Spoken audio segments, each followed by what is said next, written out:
past it now. King Cawdor glams all as the weird women promised, and I fear thou playedst most foully for it. Yet it was said, it should not stand in thy posterity, but that myself should be the root and father of many kings. If there come truth from them as upon thee, Macbeth, their speeches shine. Why, by the verities on thee made good, may they not be my oracles as well, and set me up in hope? But hush, no more. Here's our chief guest. If he had been forgotten, it had been as a gap in our great feast, and all thing unbecoming. Tonight we hold a solemn supper, sir, and I'll request your presence. Let your highness command upon me, to the which my duties are with the most indissoluble tie forever knit. Ride you this afternoon? Aye, my good lord. And we should have else desired your good advice, which still hath been both grave and prosperous in this day's council, but we'll take tomorrow. Is't far you ride? As far, my lord, as will fill up the time twixt this and supper. Go not my horse the better. I must become a borrower of the night for a dark hour or twain. Fail not our feast. My lord, I will not. We hear our bloody cousins are bestowed in England and in Ireland, not confessing their cruel parricide, filling their hearers with strange invention. But of that tomorrow, when therewithal we shall have cause of state craving us jointly. Hie you to horse, adieu, till you return at night. Goes Fleance with you? Aye, my good lord. Our time does call upon us. I wish your horses swift and sure of foot, and so I do commend you to their backs. Farewell.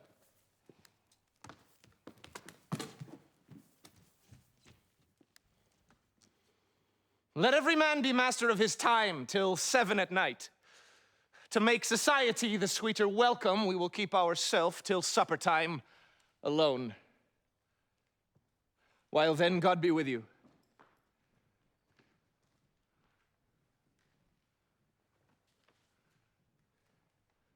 Sirrah, a word with you. Attend those men, our pleasure. They are, my lord, without the palace gate. Bring them before us.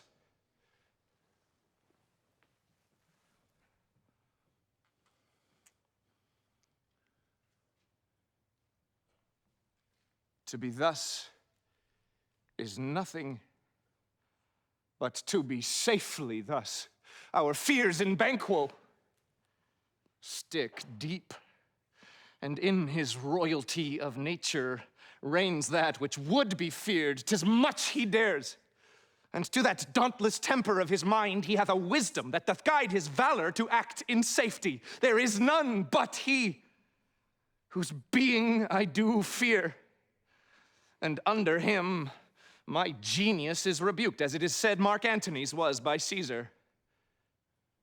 He chid the sisters when first they put the name of king upon me, and bade them speak to him. Then prophet-like they hailed him father to a line of kings.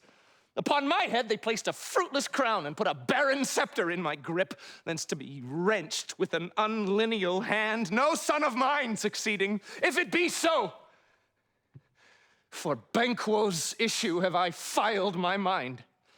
For them, the gracious Duncan, have I murdered, put rancors in the vessel of my peace, only for them, and mine eternal jewel, given to the common enemy of man, to make them kings, the seed of Banquo kings. Rather than so, come fate into the list, and champion me to the utterance. Who's there? Now go to the door and stay there till we call.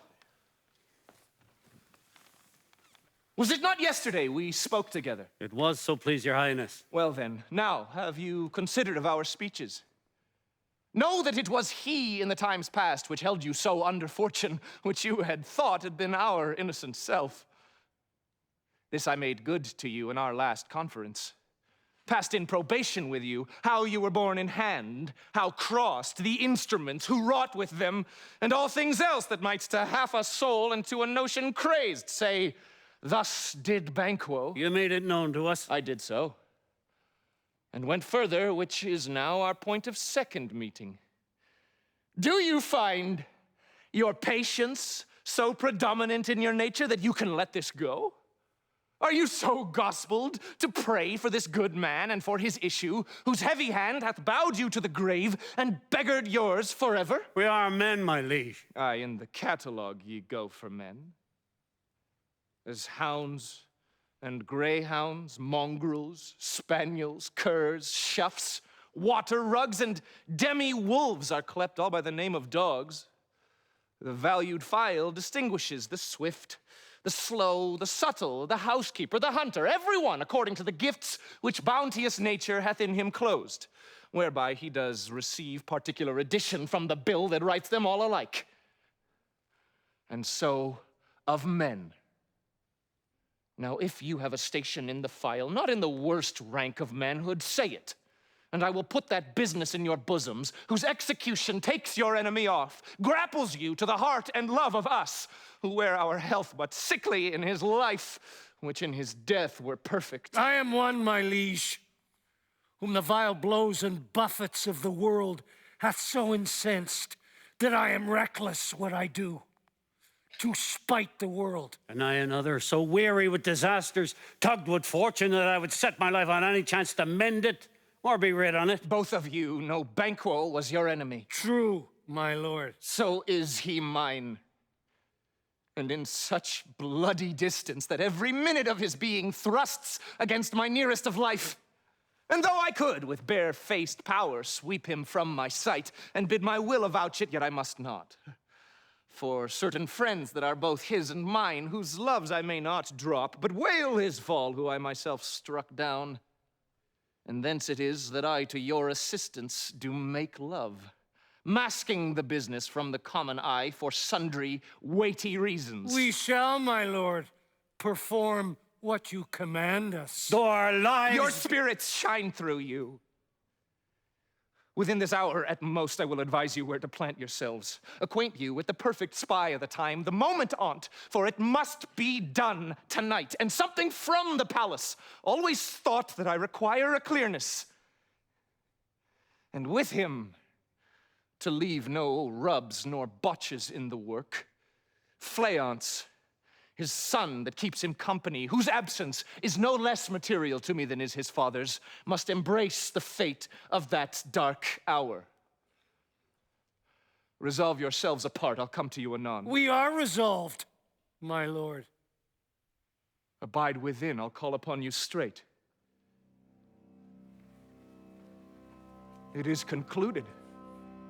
Banquo, thy soul's flight, if it find heaven, must find it out tonight.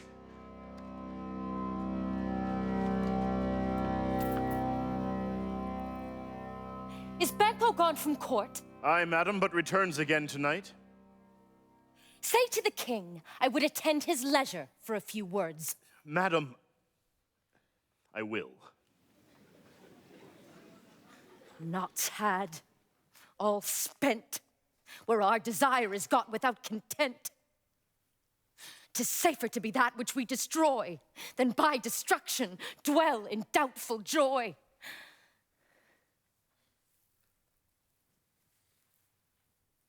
How now, my lord?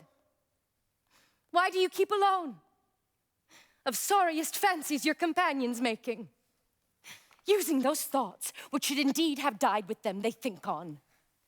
Things without all remedy should be without regard. What's done is done. We have scorched the snake, not killed it. She'll close and be herself, whilst our poor malice remains in danger of her former tooth. But let the frame of things disjoint. Both the worlds suffer, ere we will eat our meal in fear and sleep in the affliction of these terrible dreams that shake us nightly. Better be with the dead, whom we, to gain our peace, have sent to peace, than on the torture of the mind to lie in restless ecstasy. Duncan is in his grave. After life's fitful fever, he sleeps well. Treason has done his worst.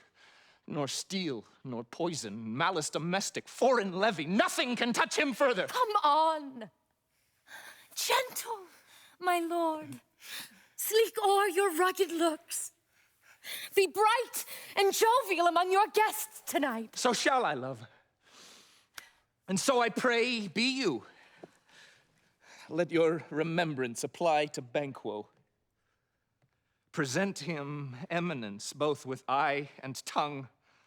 Unsafe the while that we must lave our honors in these flattering streams and make our faces vizards to our hearts, disguising what they are. You must leave this. Oh, full of scorpions is my mind, dear wife. Thou knowst that Banquo and his fleance lives. But in them nature's copy's not a turn. There's comfort yet. They are assailable. Then be thou jocund.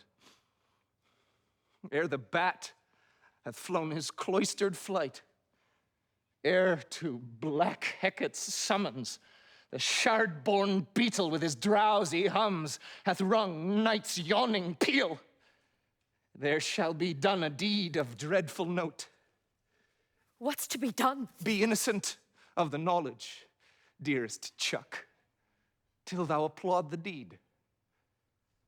Come, sealing night, scarf up the tender eye of pitiful day, and with thy bloody and invisible hand cancel and tear to pieces that great bond which keeps me pale. Light thickens, and the crow makes wing to the rooky wood. Good things of day begin to droop and drowse, whilst night's black agents to their praise do rouse. Thou marvelst at my words,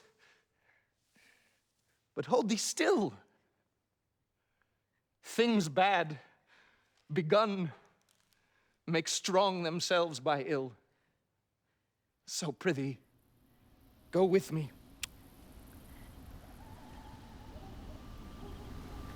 But who did bid thee join with us? Macbeth. He needs not our mistrust, since he delivers our offices and what we have to do. Then stand with us.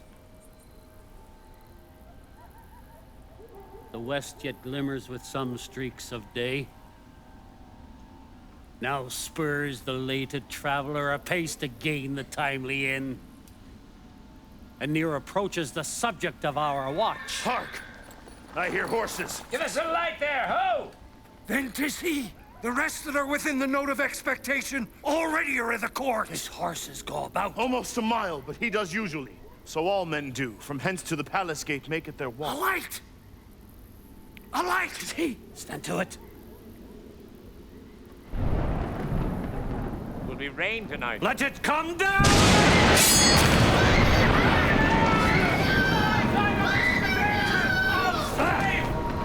Who did strike out the light? Was not the way? There's but one down. The sun is fled. We have lost best half of our affair! Well, let's away. See how much 'tis done. You know your own degrees. Sit down.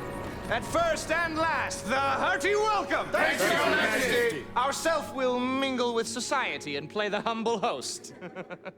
Our hostess keeps her state, but in best time we will require her welcome.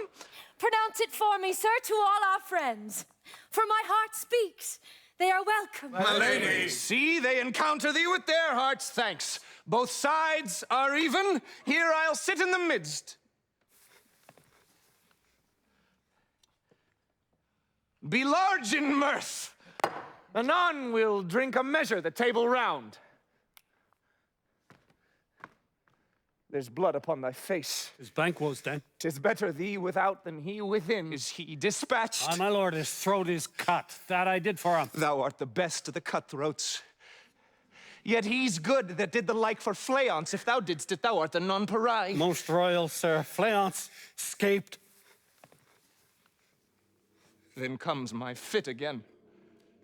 I had else been perfect, whole as the marble, founded as the rock, as broad and general as the casing air, but now I am cabined, cribbed, confined, bound into saucy doubts and fears, but Banquo's safe. Oh, my good lord.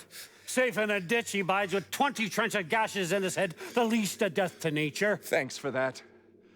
There the grown serpent lies, the worm that's fled hath nature that in time will venom breed. No teeth for the present. Get thee gone. Tomorrow, we'll hear ourselves again. My royal lord!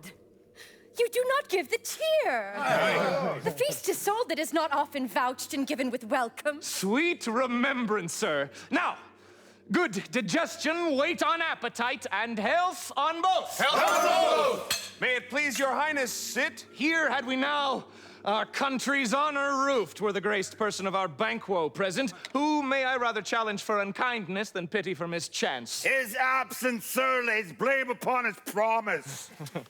Please it your highness to grace us with your royal company. The table's full. Here is a place reserved, sir. Where? Here, my good lord.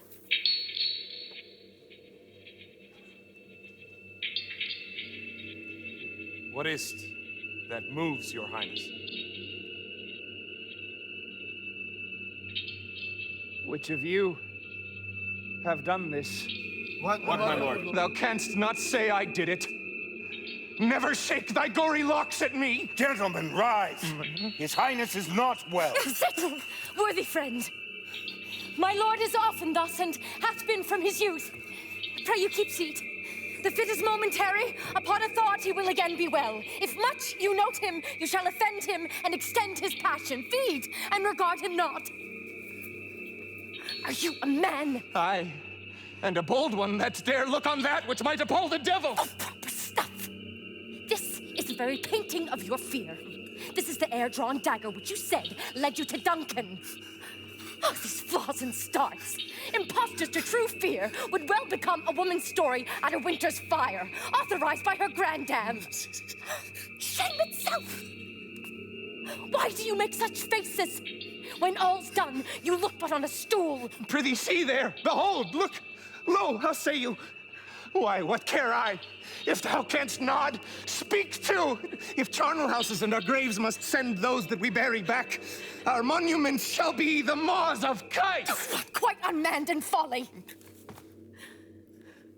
If I stand here, I saw him! Fie for shame! Blood hath been shed ere now.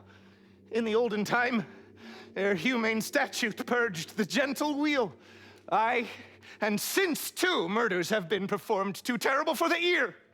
The time has been that when the brains were out, the man would die and there an end.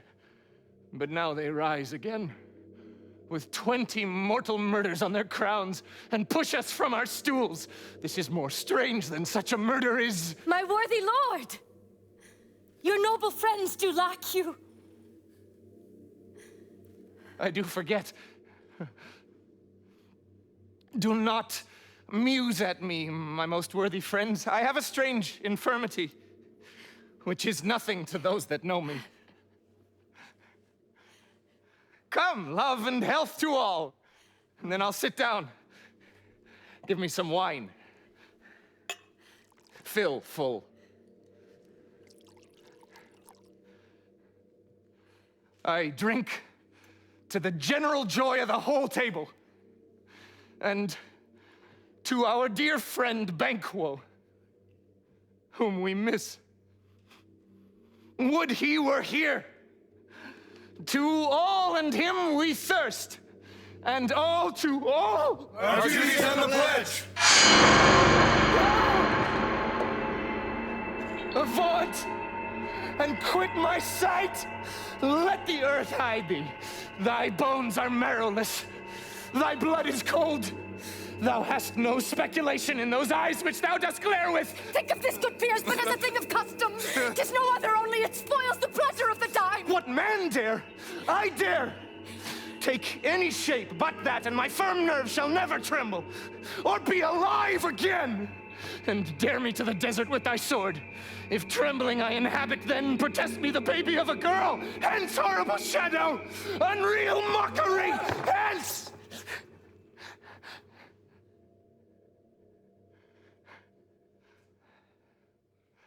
Why so?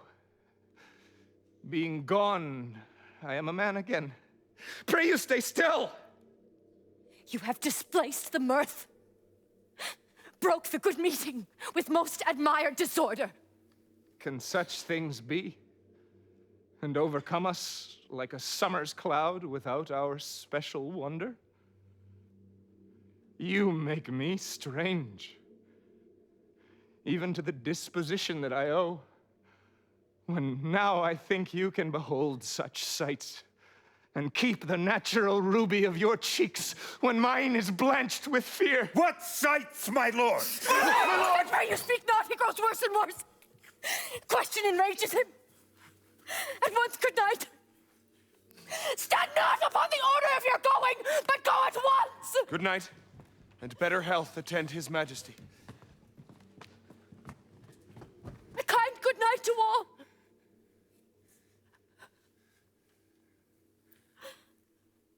It will have blood, they say. Blood will have blood. Stones have been known to move, and trees to speak. Auguries and understood relations have, by maggot pies and choughs and rooks, brought forth the secretest man of blood. What is the night? Almost at odds with morning, which is which. How sayest thou that Macduff denies his person at our great bidding? Did you send to him, sir? I heard it by the way, but I will send. There's not a one of them, but in his house I keep a servant feed. I will tomorrow, and betimes I will to the weird sisters. More shall they speak, for now I am bent to know by the worst means the worst. For mine own good, all causes shall give way. I am in blood, stepped in so far that should I wade no more, returning were as tedious as go o'er. Strange things I have in head that will to hand, which must be acted ere they may be scanned. You lack the season of all natures. Sleep. Come, we'll to sleep. My strange and self-abuse is the initiate fear that wants hard use. We are yet but young indeed.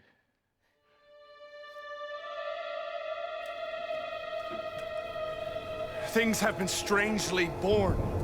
The right valiant Banquo walked too late, whom you may say, if it please you, Fleance killed, for Fleance fled.